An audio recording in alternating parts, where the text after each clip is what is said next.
Okay, it's time to get started and call our meeting to order. If you would, please stand for the prayer and remain standing for the Pledge of Allegiance, please.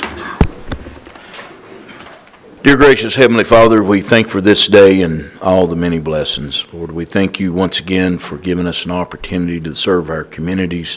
Lord, and we pray we do everything in accordance to thy will. Lord, we pray for our country and the men and women that serve our armed services, especially the ones on foreign soil, that if it be thy will, you bring them back home safe and sound, if it be thy will. We pray for the sick and especially the ones that we know, and we pray that you restore them back to their much wanted health, if it be thy will. We ask you to forgive us of our sins. In Christ's name we pray. Amen. Amen. Mr. Kevin Carmack, can you lead us in the Pledge of Allegiance, please?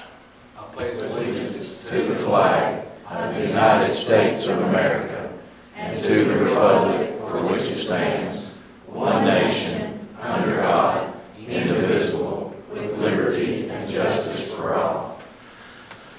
Thank you, Mr. Carmack.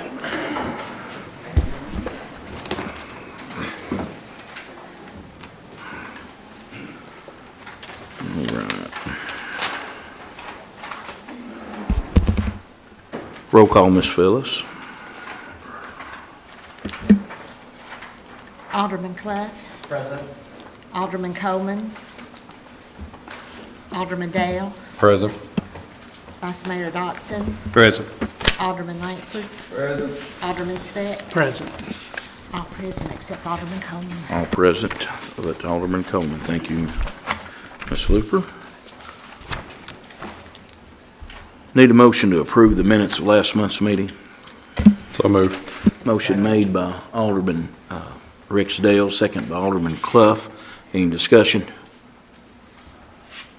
All for the motion, let it know by saying aye. Aye. All opposed, like sign. Motion pass. Additions or deletions to the agenda. I have got a lawnmower bids that came in today for sewer plant zero turn. I'd like to add that to the agenda as item number 8. Also, we have a revision from Barge about the airport that I'll be able to read more. I'd like to add that to the agenda as number 9. Please. Motion to approve adding those two items. Motion made by Vice Mayor Ken Dotson. Is there a second? Second. Second by Alderman Speck. Any discussion?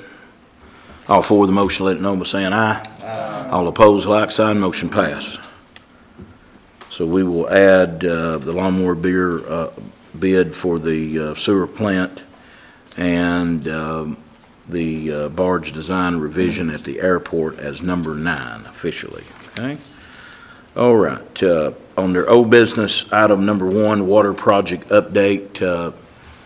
Barge, yes. Anybody here for J.R. Wofford and Company? Don't throw nothing at me there. I'll do my best, sir. Good evening, everyone. My name is Daniel Tribble. I'm the manager of field services with J.R. Wofford and Company. As Mayor Hayes said, I'm just here to give a brief update on the projects that we have going on within the town. Very briefly, we have 3 of them. The first one is the CDBG's water improvements project that is being completed by Ironwood Construction. They're out of Crossville. They're completing water lines on East Cedar Street, South Church Street, Evans, Good Pasture, and 7th. The job is nearly complete. I expect it to be pretty much wrapped up in the next 2 weeks with final cleanup and paving being completed at this time. The second job was going to be the raw water intake project. We're replacing one of the pumps out of the intake. We have a ship date. The job is going to be to my W&O Construction.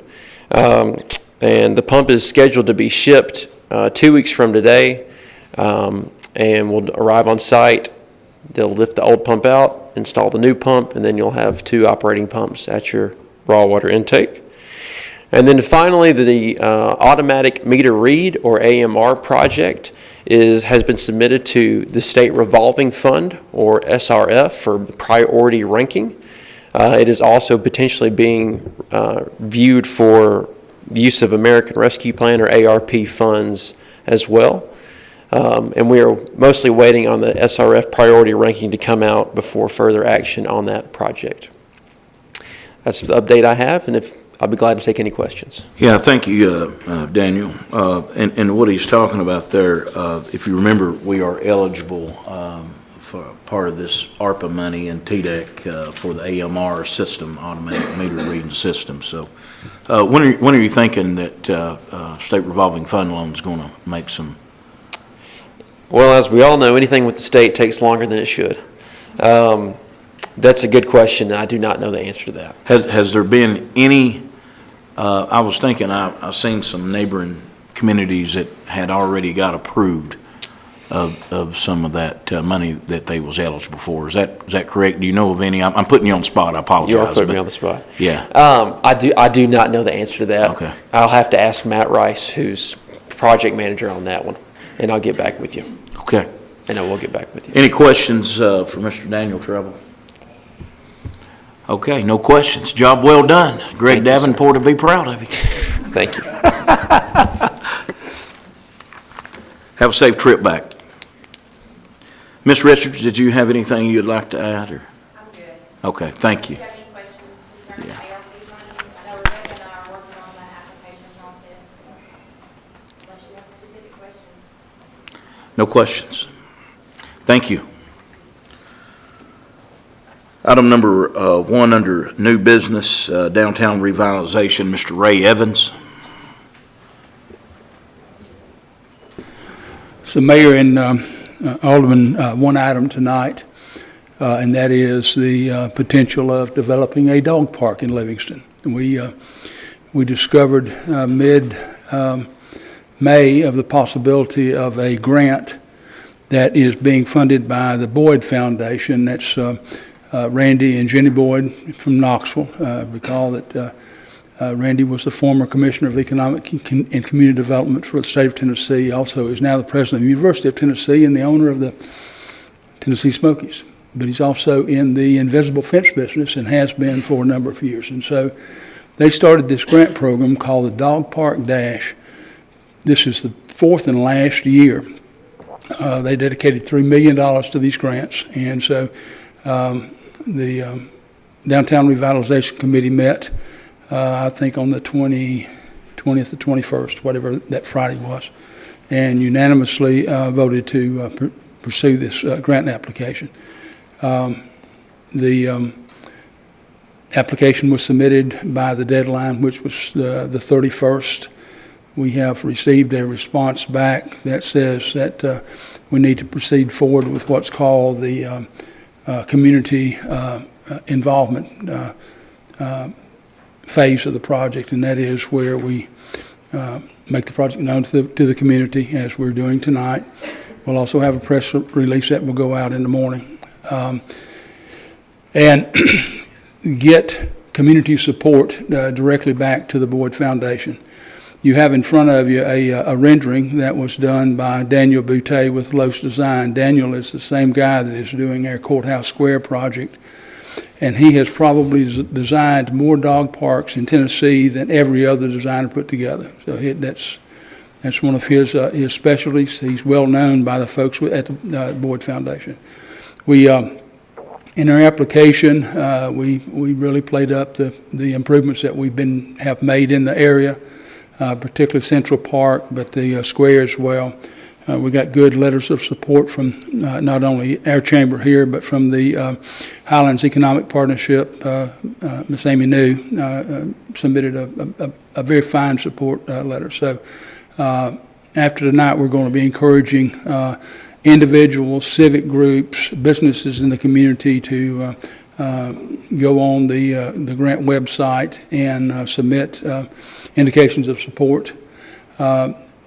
It appears that the foundation will award 18 grants of $25,000 apiece, and every year thus far they have awarded at least one additional grant for $100,000. Cookeville was one of the $100,000 winners, I guess, last year or the year before.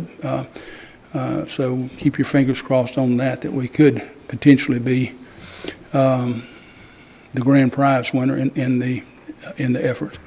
Be happy to take any questions. By the way, so you can see on that rendering that we're taking about an acre of the old shirt house, the shirt factory property, and converting that to the dog park. Half of it's still there.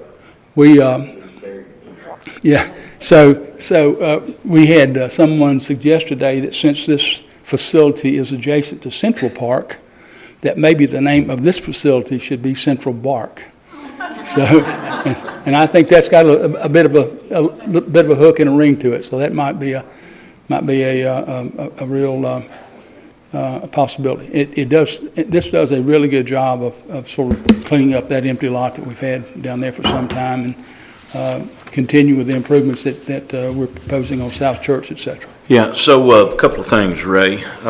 If folks, we've got a nice crowd here tonight, and I'm sure that all of our media outlets will give us some good positive plugs in here. But if someone here wanted to help this cause, I know that I was reading part of the plan was to like it on Facebook or share their dog story or something. Exactly. With that. Can you explain that a little bit, maybe? Yeah, so there's a couple of things to do. One would be go directly to the foundation's website, and there's a little very quick form to be filled out.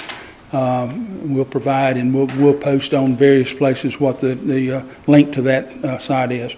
But it would take somebody 2 or 3 minutes to just sort of indicate their support, and that's extremely important. I read that Cookeville had 300 indications of support when they won theirs.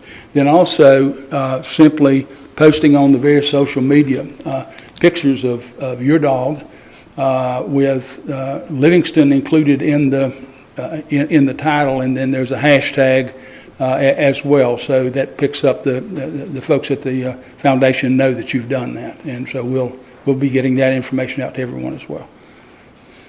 The community involvement portion of the project ends at the end of this month, and decisions will be made as to who's going to be awarded the grants in July. I think there's a 3-year time limit on actually doing the construction after you've been awarded the grant. Other questions? Yeah, I don't have any other questions, just a comment. Of course, dogs are not allowed at Central Park currently due to the splash pad that's got recirculation of water. Yep. That goes through it, and it's really frowned upon at the baseball fields because of kids playing and maybe some when animals use the restroom, that's sometimes not pleasant. Thank you for folks that are walking and things like that. So there's a demand for this. Yep. There's certainly a demand on this, and I hope that everyone. Ray, do you have that website that they could go to? It's on the. I think you all have copies of the press release that will go out in the morning, and it's indicated on there. I sent that to you, Phyllis. Did you print it out?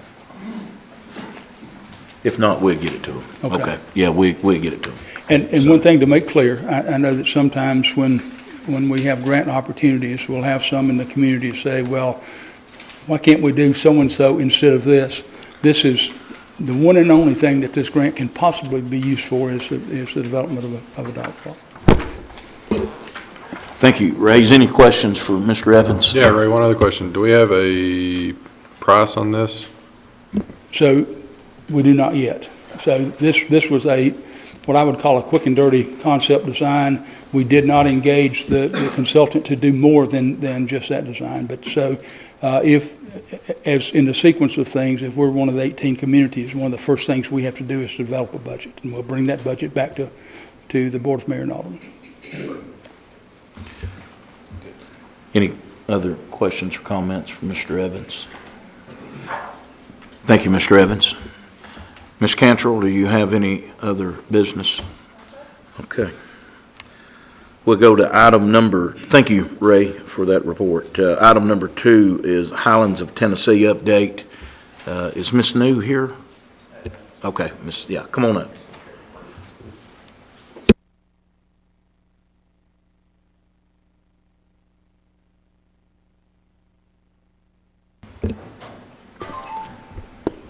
Good evening. Good evening. My name is Adam Poe. I'm the Director of Investor Relations for the Highlands Economic Partnership, and I'm here to kind of give some updates about the organization and where we're heading over the next year and next 5 years. So the Highlands Economic Partnership strives to improve the quality of life for its citizens by providing opportunities for the businesses in the communities to grow and prosper. The goal is to be able to enhance offerings for its citizens to where they feel the need to be able to spend more money with those businesses, and it allows for wages to increase and then a discretionary expense overflow. Over the last year, we've really honed in on our messaging and been able to figure out how we can directly impact lives as much as possible, and we've been able to do that through 2 different ways: economic development and then workforce development. Our really big, impactful projects so far this year have been our job fairs and part-time career fairs. We've had right at 2,000 people that have been able to participate in those, and through our data tracking, we've been able to create over 121 jobs so far this year, and average starting pay is right at $16.75 an hour. So that's been pretty cool. This November, we're actually launching a Highlands Training Center, which is going to be educating low-income families on emotional intelligence, teamwork, and different leadership competencies through an accredited curriculum that myself and our Director of Workforce Development have come up with and submitted to the Society of Human Resources Management. And the great thing is on the back side of this, we've actually got companies that have said, based off of this curriculum, if we have people that are unemployed that go through this certification program and, obtain that, we will actually increase their starting salary by at least $1. So that incentive is there for them to be able to go through that program. But we've got so many great things going on, and we're so appreciative for the City of Livingston's support. Thank you, Mr. Poe. Is any questions for Mr. Poe?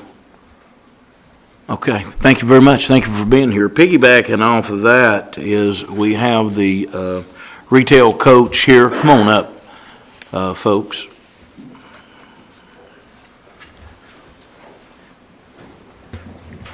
Hi, Mayor and Alderman. Thank you for having us. My name is Austin Farmer. I'm a project director of the Retail Coach. I have Kyle Kofer here with me as well. I manage all of our projects in the state of Tennessee, and Kyle and I were here for a luncheon today to share some of the data and just a status update on our project focused on retail market analysis and retail recruitment for the community.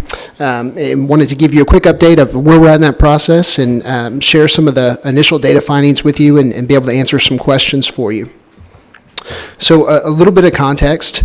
Our firm, the Retail Coach, works with cities and economic development corporations across the country and throughout the state of Tennessee to focus on identifying retail opportunities, not only bringing new retailers into the community, but also helping existing business owners expand their business and helping local entrepreneurs find retail opportunities. And so we have been engaged by the city, and we started our project just over 2 months ago. So we're very early in the process. Our initial contract is for 12 months. We're actually a few months ahead of schedule. We typically don't start recruitment as early as we have, so we're excited about where we're at in the process. But to give you a little bit of context on overall what our objectives are, our first goal is to provide data-driven insights on the retail market and really look at who the Livingston consumer is and really identify your retail trade area, identify retail leakage, so where people are leaving the market to go buy goods and services in other places, and then ultimately recruit new retailers to the market to fill those retail gaps. And when we say recruit new retailers, that means national retail tenants and restaurants, but it also means those local mom and pop business owners and entrepreneurs as well, helping empower them to help fill those gaps as well, not just the national focus. So in that first 2 months of our project so far, we have been able to accomplish a lot. our process that we go through is what we call the Retail 360 process. There's 8 steps to that process, and so far we've completed the first 6 of those. We've gone through a retail market analysis, so spent time here in the community, looked at data, looked at cell phone data to see where people are coming from into and out of the market, and see where people are leaving to go buy goods and services in other places. We've identified retail opportunities, so looked at what we call retail demand analysis to see where there's opportunities for new retail. Looked at where there's opportunities for new development and redevelopment, so where we can bring retailers in. Come up with a list of actual retailers for the recruitment, so who we think actually fits the market and who we're actively recruiting. We've put together a lot of data and marketing materials and branding for the community to go out and actually sell the community to those retailers, and we've actually started that recruitment process. We mentioned this earlier at the luncheon today. We typically don't start that recruitment until 120 days into a project, and we're just under that 60-day mark, and we were able to really fast track and take advantage of a conference last week that or 2 weeks ago now, in Las Vegas called the International Council of Shopping Centers. Las Vegas conference is actually the largest real estate conference in the world. So we were able to start that recruitment process and actually meet with a lot of the retailers and restaurants that we've identified as fits for the community on behalf of the city. So wanted to really kind of go through that process with you, share some quick data, and answer some questions. I know we're a little tight on time, so we'll try to speed through this, but we'll definitely be able to answer any questions that you have at the end. The real root of our process is what we call a retail trade area, and that's simply where people are coming from to shop and dine and get services in the community. The way that we define that is we actually look at consumer cell phone data. So if anyone has a cell phone that has one of the top 1,000 apps on it in either the Google Play Store or the Apple App Store, we can actually track what they do when they have their cell phone through location data. And so we can see where people are coming from into the market, almost more importantly when they're leaving the market, not only that they're leaving, but what specific retailers, restaurants, shopping centers, communities they're going to. And so that helps us put together a profile for the community. And so that first step that we did there is that retail trade area. Kyle's going to talk about that in a second. But when we looked at that cell phone data, it really showed us that retailers and developers are really undervaluing the community. They look at you on the map and they see a city population, somewhere around 4,000 or 5,000. They don't look at where that trade area is coming from. And so when we looked at that data, we found that trade area is up over 35,000 people.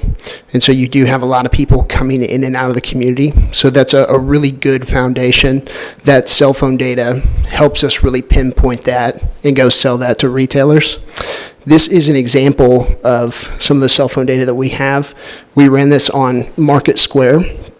And something that I think is interesting is this is over a year. So this is a 12-month period.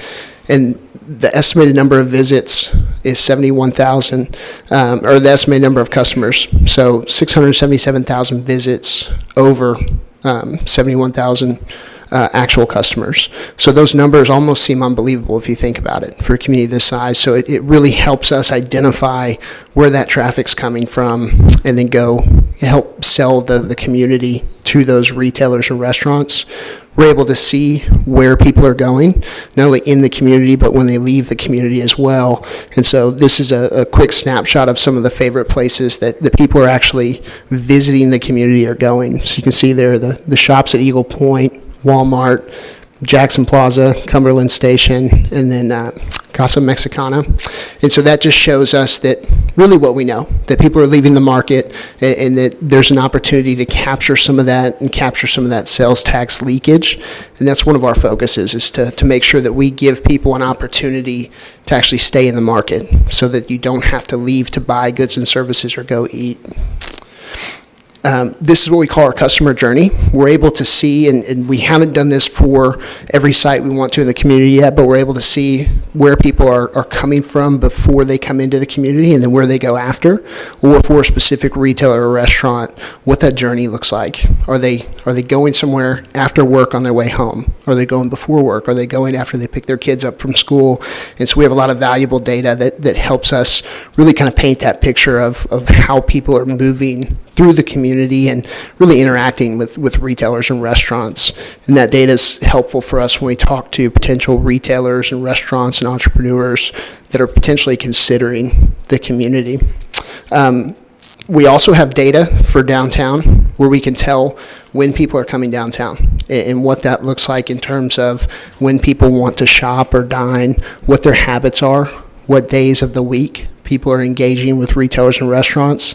This example is for Market Square. You can see that there's a surprisingly high percentage of traffic later in the afternoon, and so there's an opportunity there in the afternoon and evening, and then across different days of the week, certainly on the weekends, to capture some of that traffic.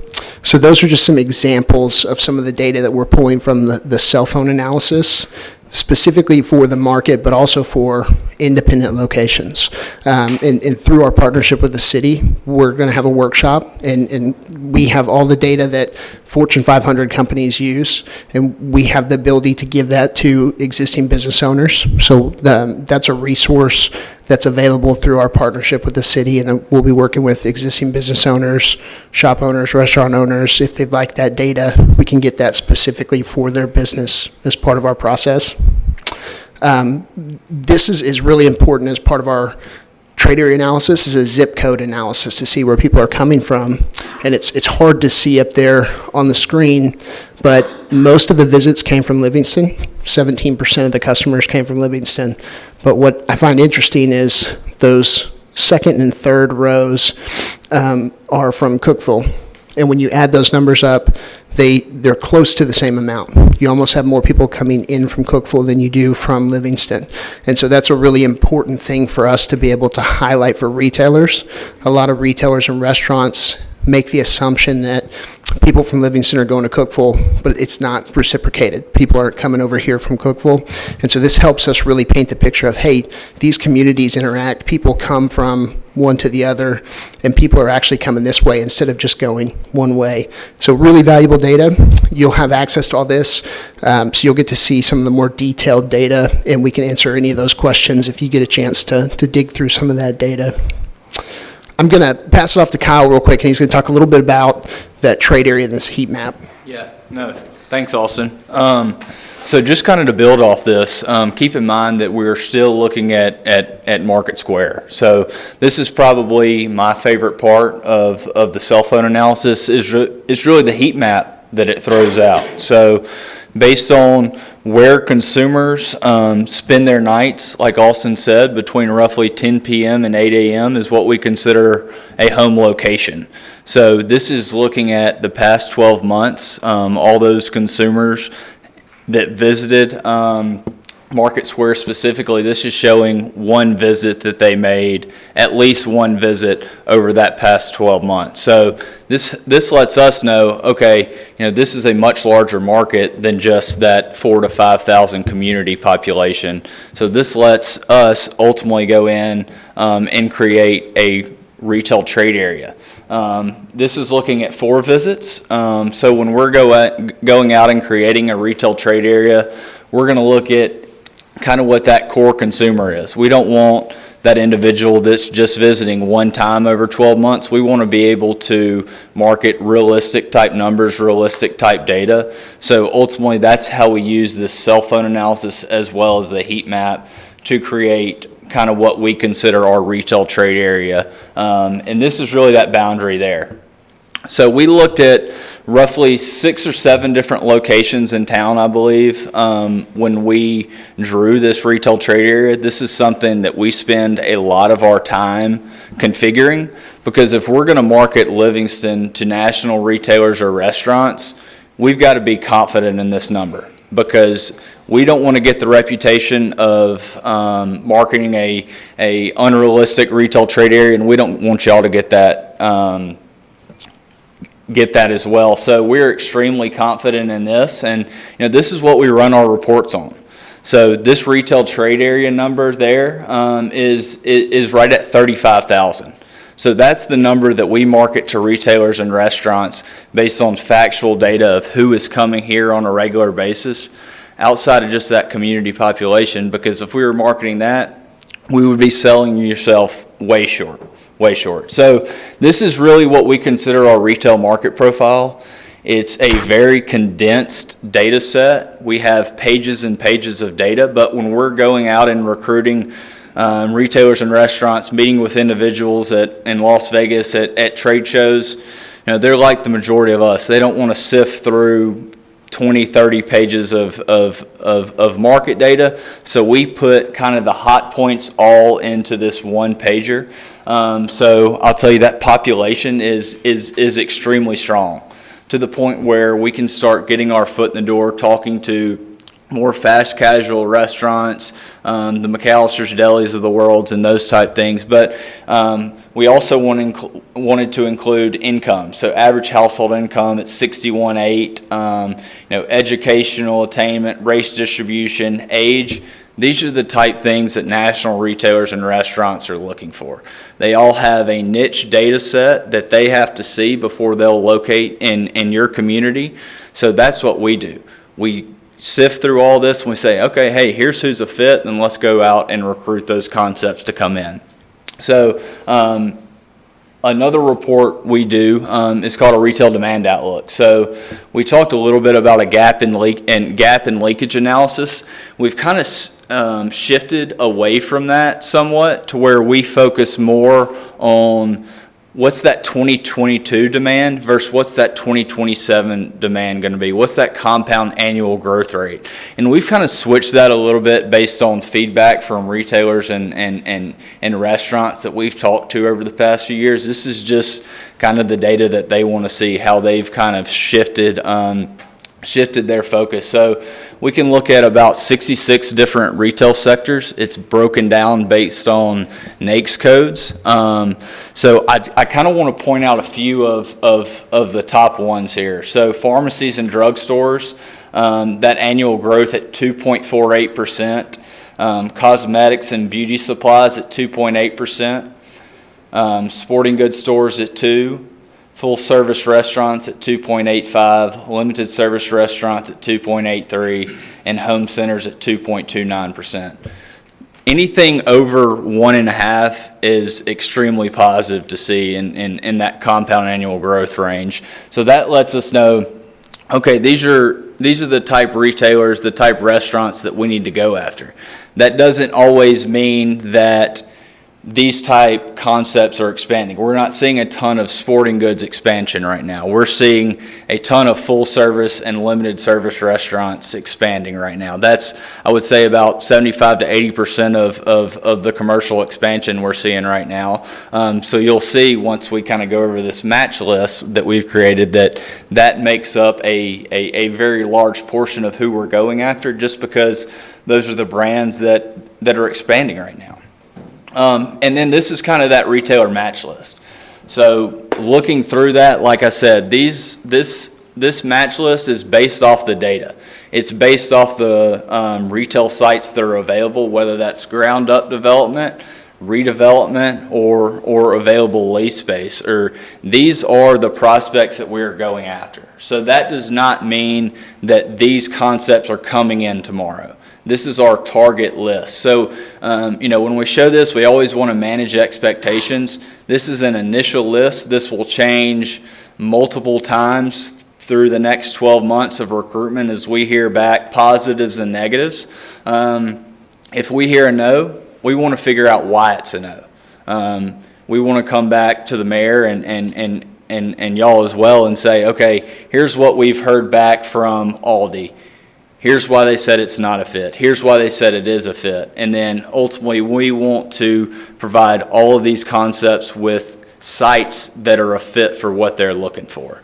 So here's a picture of a site profile that we've put together. I was in town probably a little bit over a month ago, driving around, putting together a database of sites. Because the first thing retailers and restaurants want to know, hey, we like what we see, where are you going to put us? So we want to help speed up this process for, national brokers, site selectors as well. So we want to speed up this process and make things as seamless on them as possible.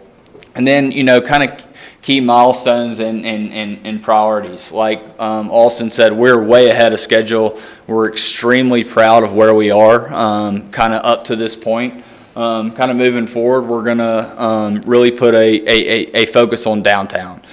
Communities that are really the most vibrant in this country are ones that have a healthy mix of national brands, regional brands, and local mom and pop stores. So we want to provide the mom and pops, the existing businesses, with the type data that the national brands have as well.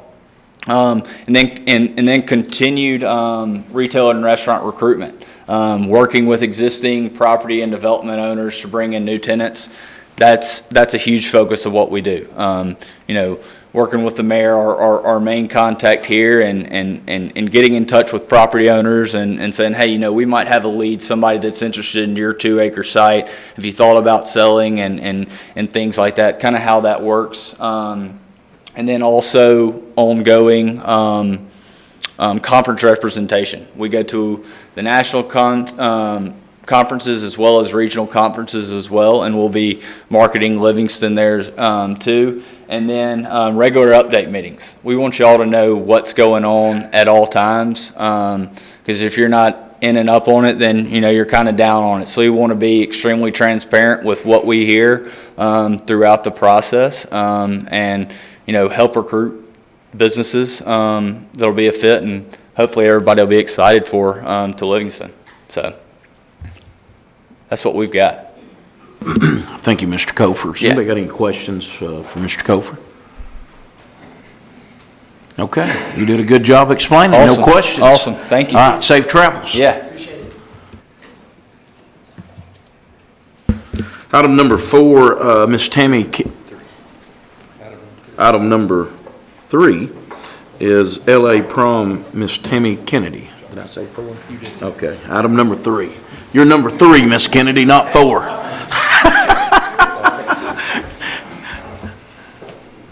And Miss Missy Trent, too. I don't want to leave her out. Yeah. She may be number 4. That may be it. Well, Miss Trent and I are just here to say thank you for the spectacular prom that was on the square in Livingston this year. It was amazing, and we are so appreciative of your support and all of your help in putting it together. It's been a while since I've been that tired, but it was worth every bit. It was beautiful, and we were so appreciative, and all the students were very thankful, and we really, really appreciate it. It was truly beautiful and spectacular, and they loved every minute of it. We're glad to do it, and understand you didn't have to go too far to home for that night, right? You stayed on the square. I did. Yeah, but we appreciate it. Well, we're glad we had the opportunity to do it with the help of Mr. Ray Evans and the Downtown Revitalization Committee. Ray, I think you've seen the thank you card, and thank you for the thank you card for that, and we're happy to do it. And I think Mother Nature would have acted just a little bit better. It just would have been an absolutely perfect night, but I know my 2-year-old granddaughter liked it, so. And the students even, despite the weather, I mean, they stayed. And that was the goal, was to stay and to enjoy it. I mean, it rained a little, but they had a blast, so it worked out wonderful. Absolutely, absolutely. Any questions, comments for these ladies? Safe to assume that it'll be repeated next year? Maybe. As far as we know. Different committee Yeah. from LA, but Yeah. We have possibly. different prom committees every year, but This is one time for them, but we did. every 4 years. We did have a post prom meeting, and because I did bring up that it fell on Mother's Day, and so next year it is my understanding that won't. It doesn't. It just don't Right. fall that Yeah. way, right? So that's Different one weekend. correction that we have learned, and special thanks to LA and the staff. Special thanks to the City of Livingston staff that worked long and hard and hung lights and provided security and all the laid out tables and chairs and all the above, and hauled tables and chairs. So it was just really a really good team effort and a good interlocal cooperation with all. Yeah, So it really job well was. done for you Yes. all. Thank you. Okay, all right. Thank you. Thank you.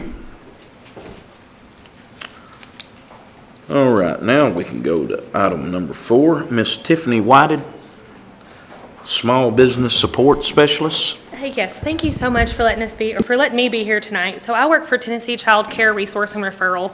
We partner with the Department of Human Services to open and close and coach child care centers in the state of Tennessee to provide quality care to our children. So, as most of you are probably aware, Puddle Jumpers 1 and 2 closed down as of May the 31st, taking away a total of about 30 child care spots here in Overton County. This is the second set of daycares that we have had closed this year. The first one was Bright Beginnings. They did open another child care center in the same building, and we're very thankful for that. It was local people who had their children in that facility who chose to buy it and continue to make it a child care facility. That has not been the case with Puddle Jumpers. So just for numbers' sakes, we have one family group home here, which offers care to 7 children or less. We have 5 group homes, which offer care to children between 7 and 12 children in that setting. And then we have one center, which is the new Wonder Bee Center, that offers care to 82 children. Then we have a Head Start, which can't kind of be included because they do have income parameters based on their federal funding. So that only creates 149 child care spots in Overton County. We have roughly 250 babies born here every year.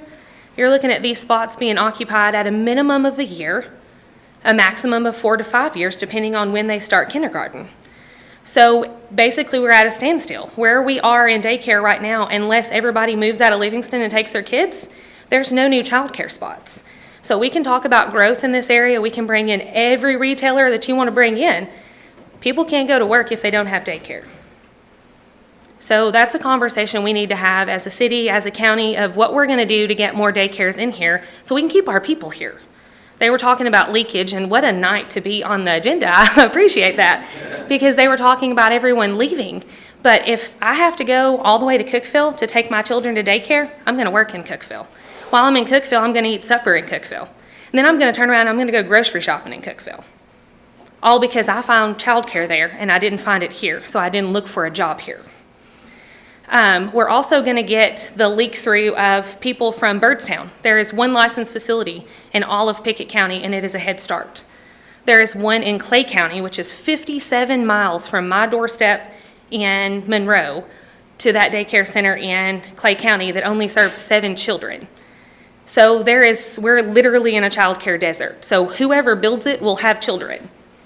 We just need to get that conversation going city and countywide.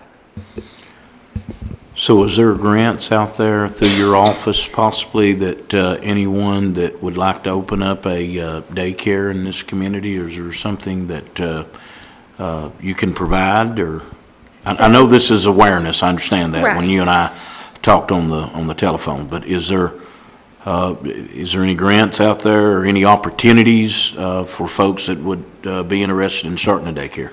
Yes, so at this time, there are no startup grants available. We do work closely with the developmental district. One just closed in March of this year, and Wonder Bees, our only center here in Overton County, received $170,000 of that grant money for expansion. So they are working on trying to expand their building. But no one else applied for it in Overton County, so no one else got it. But that has closed. It will reopen again in March. But right now, the Department of Human Services has partnered with Child Care Tennessee, and they're offering what they call the establishment or expansion grant. So what that is $1,000 for every child care spot that you create. Whether you're a brand new daycare or an existing daycare, every new spot that you can take a new child into your facility, they will give you $1,000, up to $100,000. And that does not buy your building, it doesn't buy your land, but it will fill out your building once you get it. It will completely furnish all of your child care needs that's required by the state in order to provide quality care. And then CCR&R, which is the company that I work for, will provide full wraparound services from the ground up as business support all the way through helping you maintain your quality care facility. Question. So you've gathered a lot of data and told us about the 149 spots. Is there like a blueprint or a flow sheet of what someone would need to do to open a child care center without having to wade through all the state regulations? Absolutely. So I can email that to the mayor's office as soon as I leave here tonight.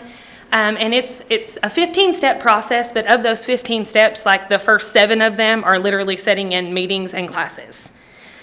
So it's not that daunting. If someone wants to do it, it's just like anything else. The amount of work that you put in is the amount of work that you're going to get out. CCR&R and part of my job is to host the small business academies. So it's not just for people who sit around and have business knowledge. You think, well, I've never owned a business before, but I've watched kids in my home. We provide that services that get you started from budgeting in order to maintain the things that you can to keep your doors open and to expand. We have one promising up-and-coming place here, another group home that Miss Margaret Hull is set to open. She does have 2 group homes already here in Overton County, but they're looking to open a 3rd, which we're very thankful for, but that again will only hold up to 12 children. So we've had no other prospects that have came through the state, and this grant has been open since September of last year. And we have had 3 people total graduate through the Small Business Academy that are able to receive this grant. One of them being Miss Margaret Hull, and then Tamara Crowder, which that's not a possibility at this point, and then another lady who said she couldn't find a space. I'm not familiar enough with the industry to know, is there some change in regulation or some underlying disincentive that have caused these closures locally and why? So part of it is staffing. And of the staffing, it's because until maybe the middle of COVID, no one realized the importance of what you're paying early childhood educators, because without daycares, no one in this room can go to work.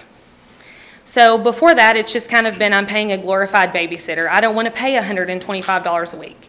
Well, of your $125 a week, that staff's probably making $7.25, $7.50 an hour. So until probably the middle of COVID, when people put the emphasis on child care facilities, which were the only other people operating, no one could afford to pay anyone anything. So we're competing with McDonald's, who's offering $15, $16 an hour, and you get to pick your hours.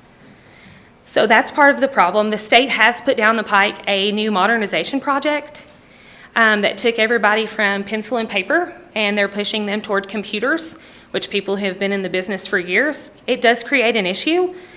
You're going to have that ripple effect no matter what you do, but it's a necessary evil. And so I think it's just a combination of everything. Whenever you can't have staff to keep kids, but nobody can go to work without daycares. So we've all got to hold hands here and sing Kumbaya at some point. Any other questions for Ms. Whited? Okay, thank you. Thank you. Thank you so much, Tiffany, for being here. All right, item number 5 will be natural gas update. Mr. Alan Lingerfeld. Thank you, Mayor. Ms. Whited, I think you left your jacket. Sorry. Thank you, Mayor. Thank you, Alderman, for letting me come and give you a natural gas update. I'll try to be quick and concentrated. I know time is valuable. As most of you know, the energy business has not been a good place for the last several months. Since I was here last December, the world literally has come apart. Just to give you some ideas, I want to try to give you some short-term and long-term influencing indicators of what's going on in the natural gas business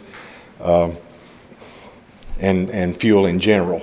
I filled my truck up on the way down here, and it was $87 tonight. So natural gas is no different. It trades on the markets just like crude oil. We have some good news to bring you to the end of this. Short term, there's some bad news. June, the calendar month we're in right now, closed. The raw cost of gas closed for $8.90. Last June, it was about $3.60. So that's it's about a 3 multiplier. Fortunately, you've got some fixed prices that's going to be able to smooth that out. So we're going to walk through that. Short-term indicators, electricity, Almost 40% of electricity is generated by natural gas. When the renewables, wind and solar, doesn't work, they're normally somewhere between under 25% of the power generation. So when they don't work, everybody swings on natural gas. So that makes the price go up. Weather-related forecast for July, and I think I've mentioned this before, weather here doesn't really move the price of gas, or weather in Tennessee for that matter. But the weather in the Northeast is really where the prices jump, because that's where main East Coast population is. And they're forecasting for a pretty hot July. That's probably part of the indicator of it jumping. July actually traded $9.30 today. So you can see that it's already jumped that much in just a week. With nuclear going down, that puts more increase on natural gas power generation. I've got a long list of things that are indicators that's changing, and I'm not going through them all, but those are short term. Long term, with the war in Eastern Europe, everybody's aware of it. Crude oil and natural gas is getting cut off from Russia to Europe. LNG prices going to Japan, Asia, and Eastern Europe is trading somewhere between $20 and $28 a decatherm, and that has a tendency to go higher, as we see. So LNG is exported every day somewhere between 12.5 and 13 BCF a day. To give you a perspective locally, Livingston burns a quarter of BCF a year. So there's a large amount of gas going out of the country. Some of that's going to Mexico. A lot of it's going to the markets overseas. We export about 4 BCF a day to Mexico. They put it on an LNG tanker and send it overseas. But they do have their own power generation with natural gas also. So I don't expect anytime soon that LNG is going to slow down. LNG is going to continue to increase as quick as they can put new trains on the system. They're going to continue that growth to the LNG markets, especially if it's $30 a decatherm. That in itself shortens the market here domestically because it's trying to go out of the country. It puts pressure domestically. That's why we're seeing a lot of volatility in the market right now. As we talked last December, the prices were getting higher, but nothing like we're seeing now. Everything is with the high gas prices right now. As y'all know, storage is usually injected in the summertime and withdrawn in the wintertime. Well, most people that own storage is reluctant to inject the prices that we're seeing. So that's going to put pressure on next winter again because that storage is not going in the ground. So most of the leading indicators, power generation, weather, storage, LNG, industrial growth is trying to come back. If we can keep trucks on the road and deliver goods and services, we'll see increases there, which is going to be a demand that's coming back. We're still below 2019 levels, but it's coming back, hopefully. But with $8 and $9 gas prices, how much is that's going to be tempered until prices flatten back out? Good thing for Livingston, we saw January through April an 8% increase in usage. Hopefully that translates to sales because I don't see y'all's sales numbers. But this time last year, the raw cost of gas was in the $3.62 range, it's gradually just crept up about every month since then. So forward looking, I can't predict the future. Wish I had a crystal ball, I can't. Calendar 23 is averaging $6. Calendar 24 is averaging 487, calendar 25, 445, calendar 26, 444. Hopefully it does come back down to where it's more manageable for the future. One of the things that I did mention earlier is Livingston has a fixed price program that you did hedges back in late 2018, early 2019, and those fixed price hedges are at 302 as an average. What a wonderful, wonderful decision you guys made. So it's really keeping your exposure to the current market minimal. As I mentioned last December, those fixed price hedges are somewhere between 65 and 70% of your overall purchases. So you are buying a little bit of that market gas, but nothing like what you would be. And to give you an example, I went back and ran a number comparing NYMEX over the last 12 months to what you actually paid for those hedges. So that 302 hedge, taking the differential of what NYMEX was for the last 12 months, Livingston has saved $336,000. That's a magnificent number. On a hedging? Based on the volumes that the 302 hedge, yes. Okay. So I would recommend you take a look at it. Your current fixed price position is through March of 23. So after April of 23, it rolls back to NYMEX. So you have this winter in a good position, but I would recommend you start looking now at an April 23, an April 24 forward, and looking at those fixed prices, trying to layer in a portion of that. Right now, you're all in at, or not all in, you're in at 65, 70%, but you know, if you layer in 25% here and 25% more, and that way you can kind of average down if it starts coming back down. But we don't want to get back into exposed market, especially at the volatility that we're seeing. That's exactly right. Any questions for Mr. Lingerfeld from Symmetry? Okay, Alan, thank you. Job well done. We appreciate your business. Okay. Item number 6, ordinance 2022-6-1, rezoning the property. Christian Matzel.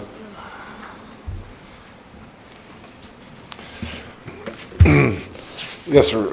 Let me read this first. This is a ordinance to amend the official zoning map of the town of Livingston, Tennessee, as adopted by ordinance and has since amended to change the zoning classifications of the Paranto properties located on Church Street, East 4th Street, and Oakland Park from R1 low density residential to C1 local commercial to I1 light industrial.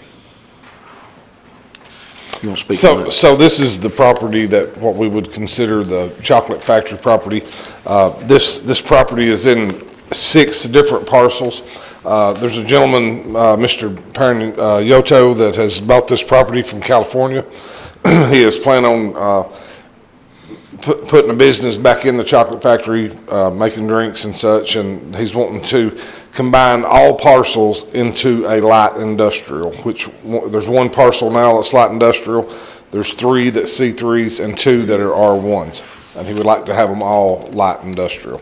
And we brought this before the Planning Commission, and it passed the Planning Commission. So it passed the Planning Commission. I think that there's been several of us involved in this deal, and I think it's really going to be a home run for Livingston and Overton County, as the gentleman is going to lighten that back up and hire some employees, and could develop in a bigger situation. I know Ray Evans has been working very hard on it, along with County Executive Ben Danner and the Chamber. So, and of course, this is the first reading. Christian, has anybody approached you, maybe with concerns what they're actually going to do with this piece of property? Well, the concern has been for the residential lots, and I have had one neighbor that has reached out with concerns of changing the R1 to, they would like it to be left at R1, but that's the only person. And I delivered all the letters to every owner that adjoins, and we have one and he's here tonight. Yeah, so tonight is just the reading on the first reading, and then there will be a public hearing that anyone that wants to come in to discuss that, that's what a public hearing is about. So, but tonight, this is just the first reading of this ordinance, okay? Does any board members have any questions for Mr. Mansell? Yes, Christian. As I understand it, there's several more steps to go through before a site plan would be submitted. I understand there's concern about the way that heavy trucks accessed residential streets and how they used the loading docks at the chocolate factory with trucks protruding halfway out into the city streets, sight lines being potentially obstructed if there's increased elevation on some of the buildings, as far as the sight line requirements for intersections, as well as other potential obstructive things. And this was communicated to me recently by one of the concerned citizens that's here tonight. What can you tell us about the potential for what you understand this is to become? What's the potential for it to be bigger, higher, closer to setbacks and issues such as obstructed sight lines and even just obstructed views from neighbors? And one other thing, I think it's important to remember, this this is not a gas station or auto repair place. This is a pretty big business that's right in the middle of what's traditionally been more residential and small businesses. So not to speak for the gentleman that's got this, because this is a little premature. I don't have any drawings whatsoever. I can tell you that the gentleman intends on putting warehouse space in that rear area and another loading dock. Now, that's what I've been told. Like I said, I can't speak for him. I don't have any drawings to present to you because this is not the time. But I do know that he would have to meet the setbacks on the corner lot, which is a little more stringent than anywhere else. So they would follow those guidelines. He would present drawings, and we would bring those drawings, for review at the time, if this goes through. So. Mr. Mayor, I'd just like to comment that in the year and a half since I've been on the city council, I don't think we've rezoned anything where there was objections from nearby property owners or neighbors. I think everything that we've done so far, and I regret that I was not at the last planning committee, having been out of state, but so far everything we've rezoned has always been just a slam dunk because everybody thought it was fine. There weren't any objections to from neighbors or anything else. I'd just like to make that note. Yeah, and there is a time that we hear from the public. At the second reading. And before the second reading. So if this passes tonight, nothing truly happens. It's just the first step of a three-step process. So if it passes tonight, I'll make sure that Christian has a site plan and things of that, and we can get all of the questions answered. And the folks that are in objection to this, at least they could hear the full story of it. But I think that's what we need to do, is approve this for the first reading, and then have a public hearing that will be posted in the paper. Everyone can come and voice their concern, including the person that would like to put in a business, okay? And that's how I see it, so. So right now, we need to entertain a motion on the first step to get to step 2, to get to step 3. Is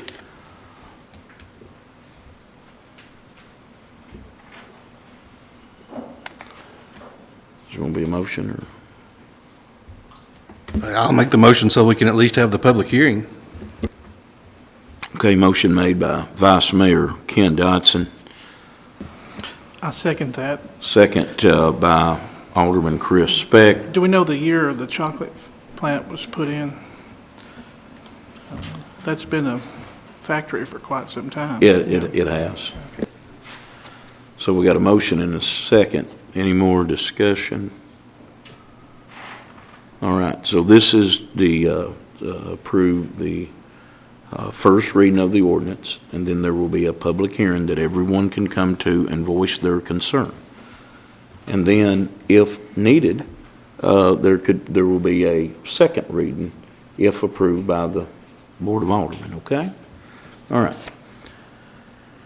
Any discussion? Okay, roll call vote, Phyllis, please. Vice Mayor Dotson, Yes. Alderman Langford, No. Alderman Speck, Yes. Alderman Clough, No. Alderman Dale, Yes. motion passed. Motion pass. We will set up a public hearing on, when is the? It'll be July 11th at 5:15 will be the public hearing, and we will make sure that's in the paper. And okay? Is that going to give everybody enough time to get drawings and? Well, Okay. I hope so, and if not, we'll reschedule it to because I think it's important to get everything here on the table, okay? All right.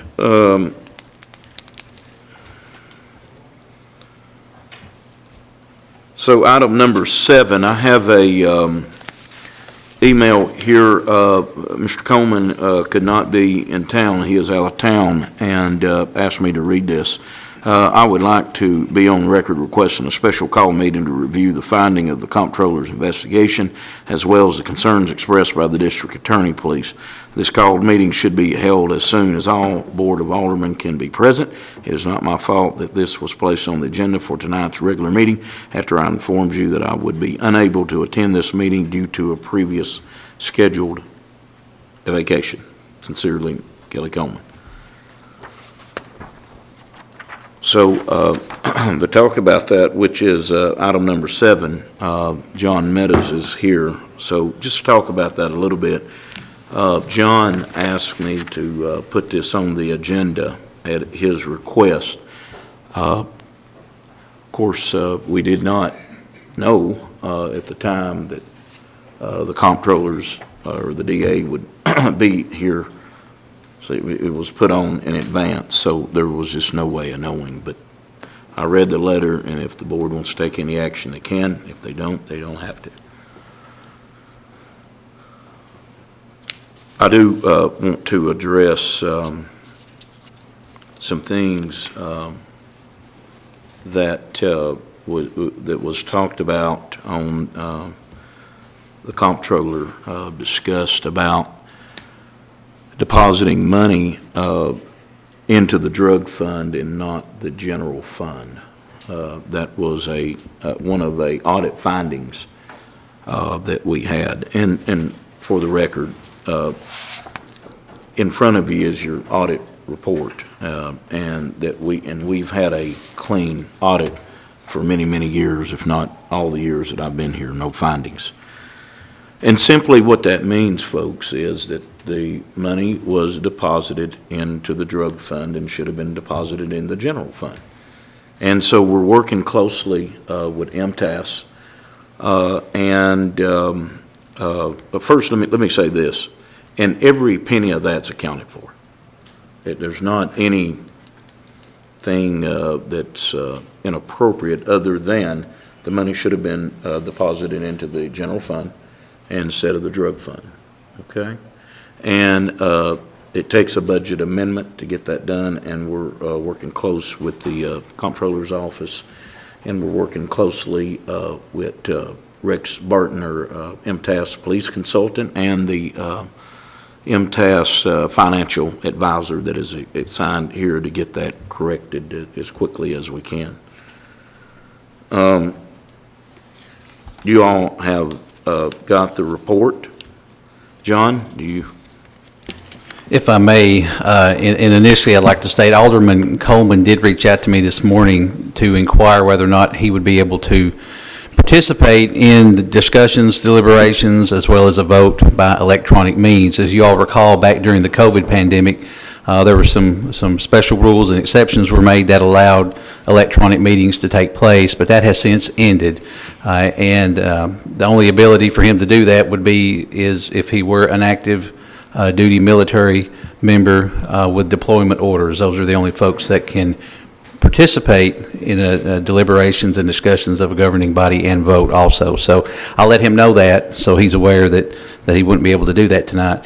And I did.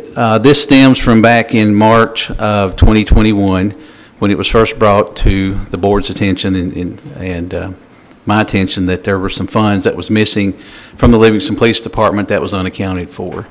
And as you all are aware, that any public official that's aware that government funds are being wasted or if there's something inappropriate going on with government funds, then any public official has a statutory duty to report that to the comptroller within so many days. And I know each of you fulfilled your statutory duty and did that. Now, what happened was that we had two investigations going on at the same time. An investigation took place by the comptroller's office, and that's been going on for the past 15 months, as well as an investigation by the TBI that District Attorney Bryant Dunaway started. And over the course of the past 15 months, the different occasions, I've spoke to the board about giving them an update on the status because I know there was some interest in that investigation and everything being brought to a conclusion. So both the investigation by the comptroller's office as well as the criminal investigation by the Tennessee Bureau of Investigation have been completed. And each of you all have been provided with a copy. I'm assuming each of you all have read the comptroller's investigative report and all of the findings that were made there, as well as a letter from District Attorney Bryant Dunaway concerning the results of the TBI investigation and his recommendations. So I just wanted to let you all know that those investigations have been complete. I'll be glad to answer any questions that the board may have.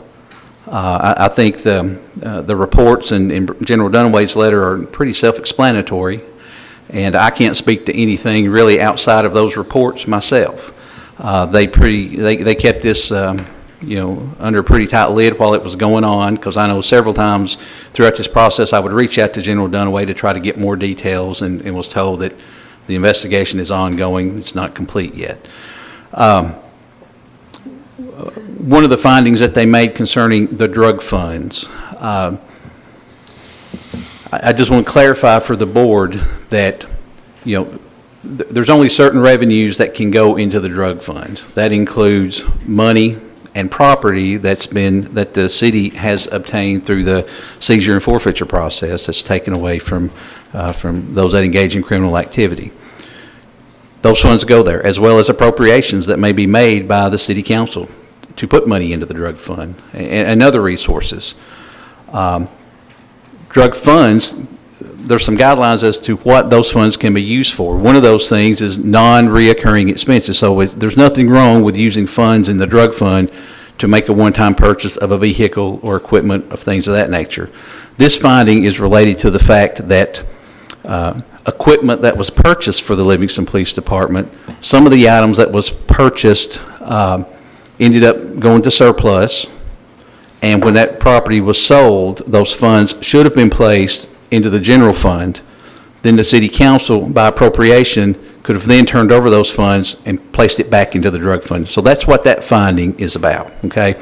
The rest of the findings in this report have to do with the lack of oversight and mismanagement of the evidence, and they did in fact confirm that there's $27,000 that's missing, And they also confirmed that due to the nature of the evidence room and the lack of controls, they can't determine who's responsible for this. And I think General Dunaway's letter outlines the fact that he's confident that a crime was committed, but that they are unable to identify the person that's responsible for that.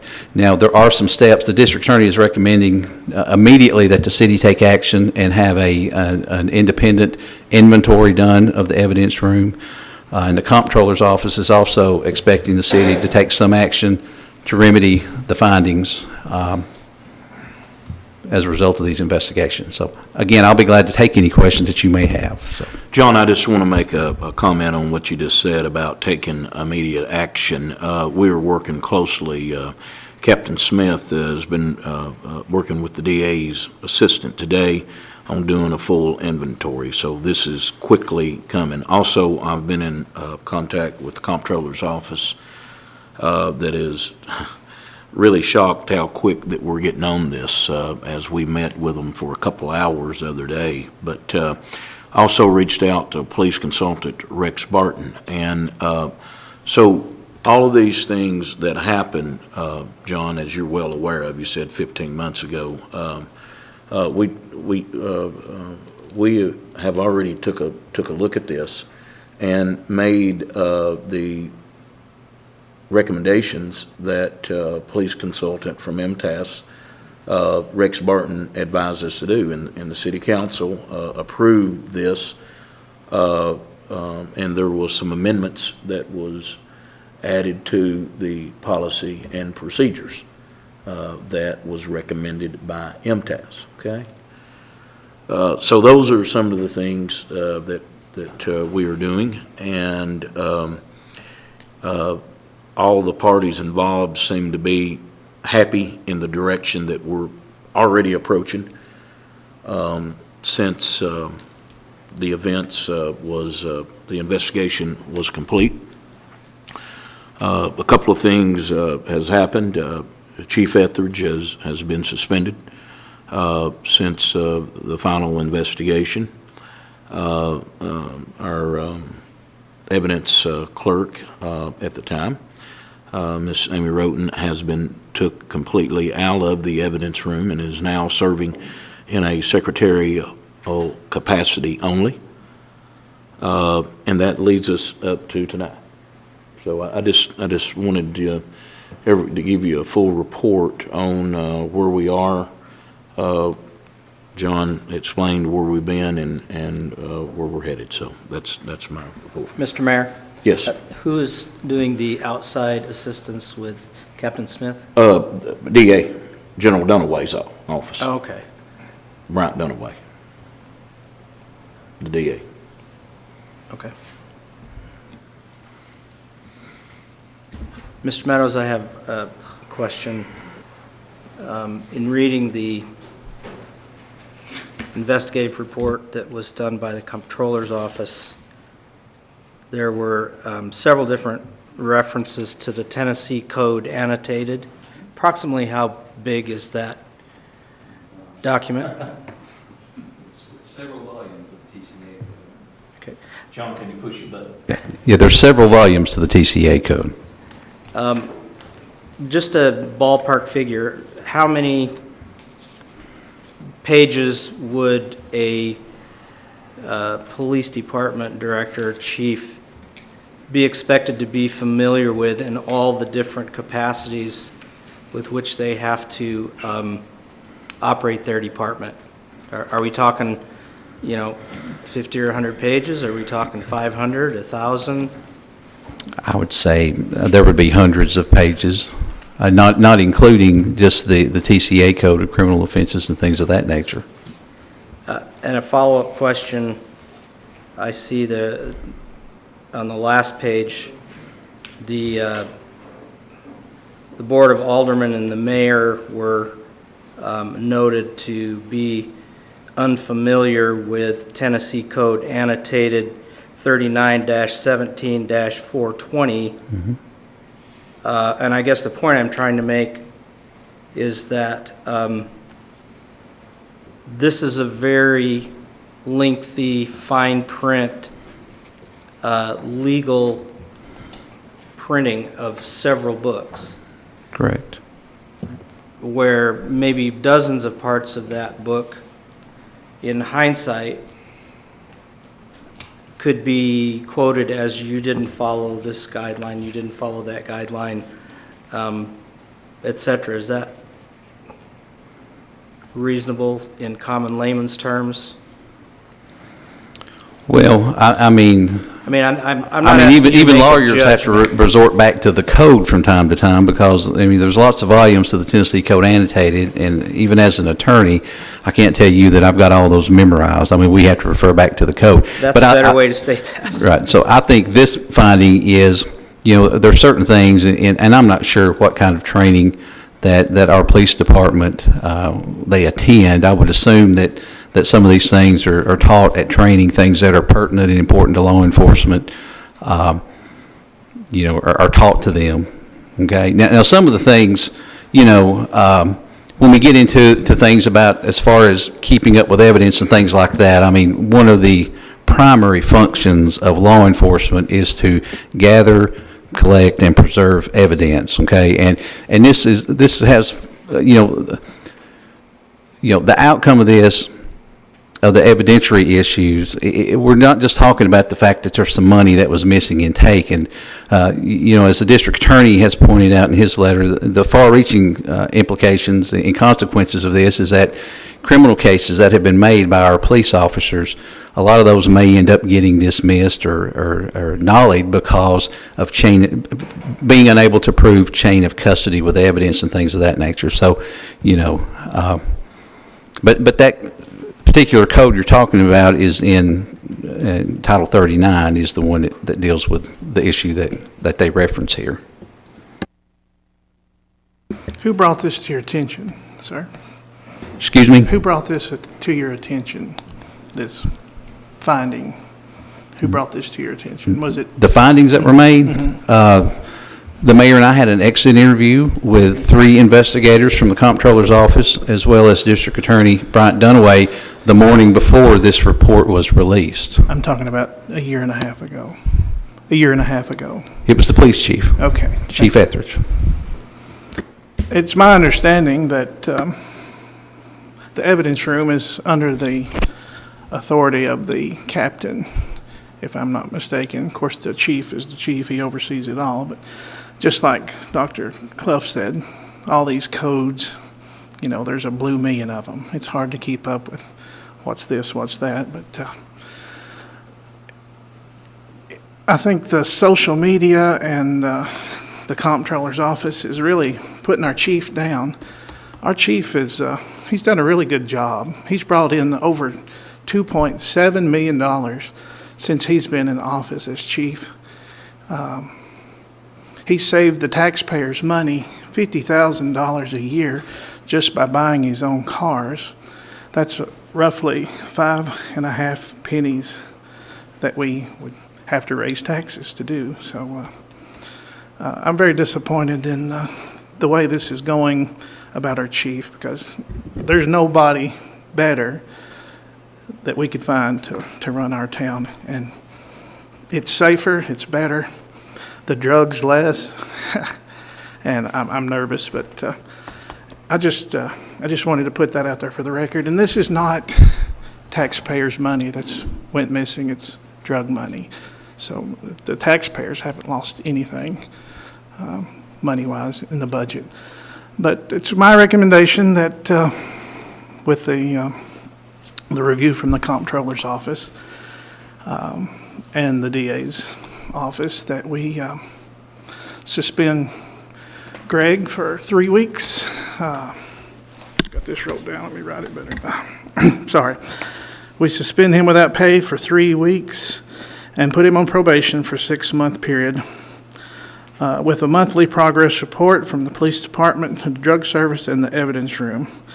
I would like this motion of suspension to start immediately and end on June the 26th, and the probation would end on December 5th. That is my motion in front of the board. Motion made by Alderman Chris Speck. Is there a second? Second. Second by Alderman John Clough. Any discussion? Well, I'm going to tell you,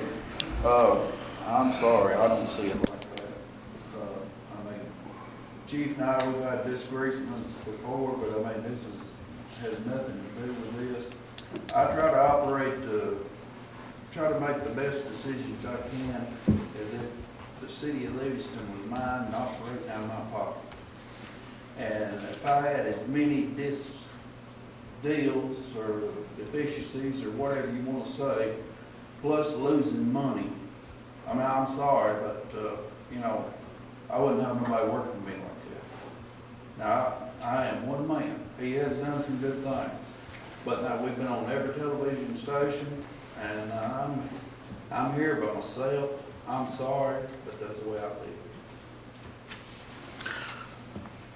Thank you, David. We got a motion and a second. Any more discussion? Yes. Alderman Clough? I'd like to say this whole situation obviously is serious.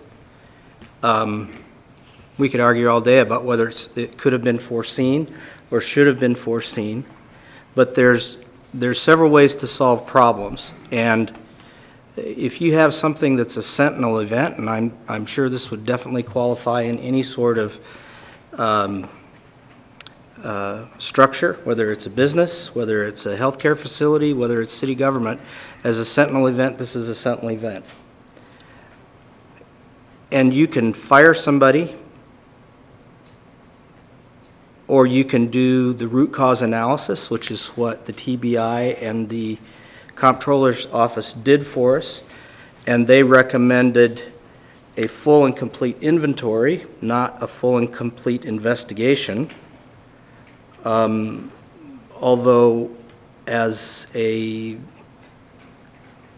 board member at the hospital and chief of staff years ago and in multiple positions, I have quite a bit of experience with solving problems or working through problems that frequently are more important than this because they're life and death.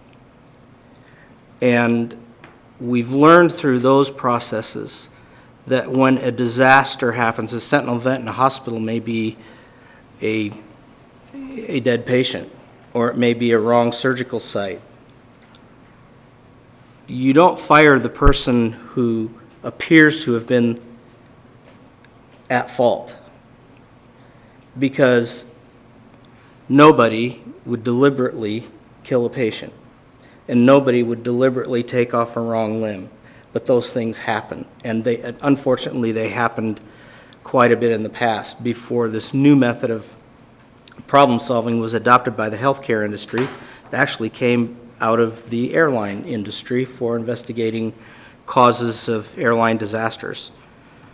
And as we saw from these reports, there were procedures that were supposed to be followed that weren't followed. There were policies that maybe were vague. There were a number of contributing causes to this sentinel event. The reason I'm supporting suspension, probation, and oversight, monthly oversight for the next 6 months is that the experience of dealing with problems like this can have a very positive outcome. It can be positive for the organization. It can create more confidence on the part of the members of that organization, in this case the police department. It can contribute to a culture of safety in that other people who are afraid they might have done something wrong will not have a fear of being immediately fired. They may have that may turn out to be the case, but at least they know that there's going to be a process of looking at the systems and looking at the processes and seeing if those needed to be changed, which they obviously do. We've had all these different recommendations. So you need to do this, you need to do this, you need to do this. So that's just the reasoning behind why I vote for reevaluating this and not terminating Chief Etheridge. And I agree with what Chris said. I think Greg is dedicated to his job and dedicated to the city, and things do need to be done differently. That's my comments. Thank you, Dr. Clough. Any more comments? Yeah, I'd like to just add on to the same thing. I think the findings in this investigation were all correctable, and I think we've already turned that page and started doing those corrections. Even when the money, we found out it was missing, we started that immediately. And just like going through a bank exam, you relate it to healthcare, I can relate it to banking. You go through a bank exam, they find things that you're not doing correctly, you correct them and you learn from them. We learned tonight that we were misappropriating funds and we were guilty of a big dollars misappropriating. And I guarantee you we're going to forgive ourselves and swear that we'll do better and move forward. And I think these are correctable actions and that we afford that same luxury to Chief Etheridge. Anyone else? Okay, roll call vote, Ms. Phyllis, voting for the motion of Alderman Chris Speck. Alderman Langford. No. Alderman Speck. Yes. Alderman Clough. Yes. Alderman Dale. No. Vice Mayor Dotson. Yes. Motion passed. Motion pass. Item number 8 is what we added to the agenda. If you've got in front of you the full motor service for a bid down at the Livingston wastewater plant. These are the bid. We just got one bid. There's been a tough time trying to get zero-turn mowers. And full mower service, which is local, has turned in 5 bids. And most of them, it appears most of them are in stock. I do, the one that is the most expensive, unfortunately, meets and exceeds the bid specs, is the one that I think that we should go with. It's $11,563.97. That is from Full Mower Service, local company here in Livingston. Are these all the same deck size, same? Yes. Okay. Yes, meets all the specs. And it is within budget. Yes. Motion to approve bid of $11,563.97 from Full Mower Service. Second. Motion made by Vice Mayor Ken Dotson, second by Rexdale, Alderman Rexdale, my apologies. Any discussion? All for the motion, let it know by saying aye. Aye. All opposed, like sign, motion pass. Item number 9 is that we added to the agenda was barge design revision. And well,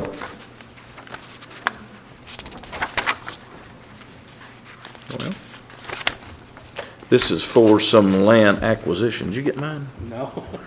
No, hold on just a minute. I've missed, here we go. So this is some land acquisition that we've been talking about. This is a study phase to provide an archaeological survey of the properties to be acquired. This is being required by the State Historic Preservation Office. We have already submitted an amendment to the grant, which has been approved by TDOT. I just need to get an agreement executed and signed. This amendment will be $23,578, and this is to continue the progress that we're doing at the airport. This will help with the fencing project. We have got a real problem with wildlife up there, according to our airport manager. Airplanes been hitting turkeys. True story. But and it's not been serious yet, but this is a step of acquiring some property that goes just right outside our boundary lines. So, but this is an amendment of $23,578. Okay. You need a motion? Yes. Motion to approve. Motion by Vice Mayor Ken Dotson, second by Alderman John Clough. Any discussion? This is to approve them to continue on the work, yes. All for the motion, let it know by saying aye. Aye. All opposed, like sign. No other business with the city council. Need a motion to adjourn. Motion made by Vice Mayor Dotson. Is there a second? Second by Chris Speck. All for the motion, let it know by saying aye. Aye. All opposed, like sign. We're adjourned.